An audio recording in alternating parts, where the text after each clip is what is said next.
Let's go. Cheer!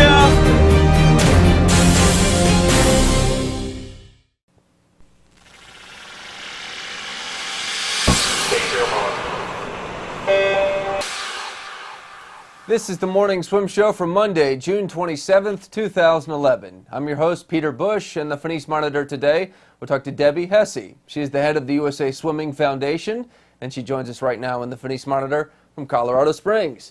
Hey, Debbie, welcome back to the show. How are you? Thank you. Hi, Peter. How are you? Doing great. How has the transition been from, heading up USA Diving to now being back in the pool? It's been wonderful. I miss my diving friends, but I'm really happy to be here at swimming, back in the sport where I started from when I was in the pool.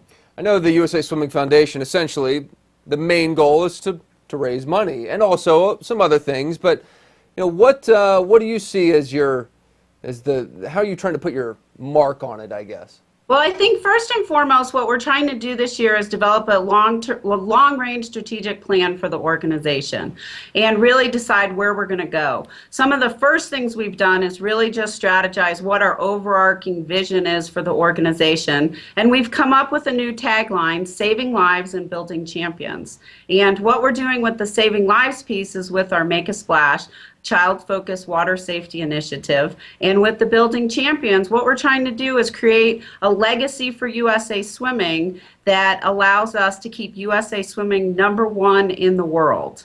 And I'm really excited and passionate about both sides of those and both sides of those.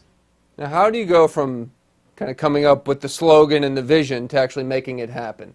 Well, those are the pieces we're working on right now. We're actually doing a planning meeting here this weekend with our board, which consists of past presidents of USA Swimming, and we are working hard with staff both at the USA Swimming Foundation and within the USA Swimming office to develop what we want our long-range plan to be.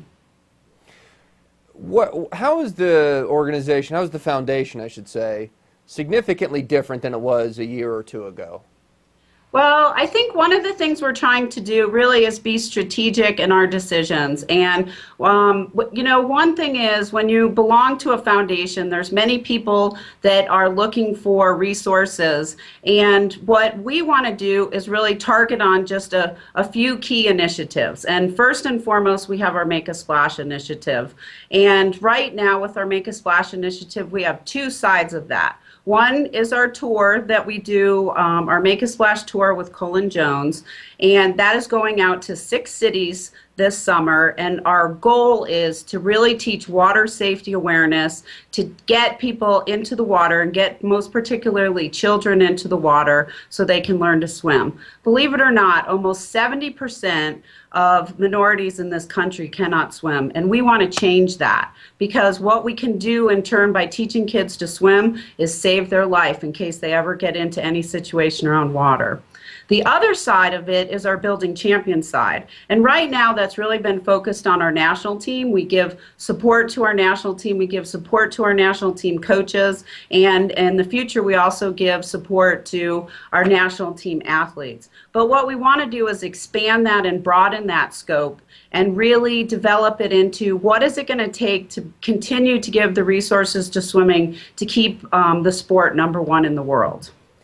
Is there a danger that, after 2012, say, that the money starts drying up a little bit and I think, and having come from 2 other national governing bodies, you become really reliant on support from the U.S. Olympic Committee. And I think one of the goals as a national governing body has always been to reduce the amount that you rely on them, because we're never sure where if they're going to have the money in future years too. So the more self-reliant we can become, and the more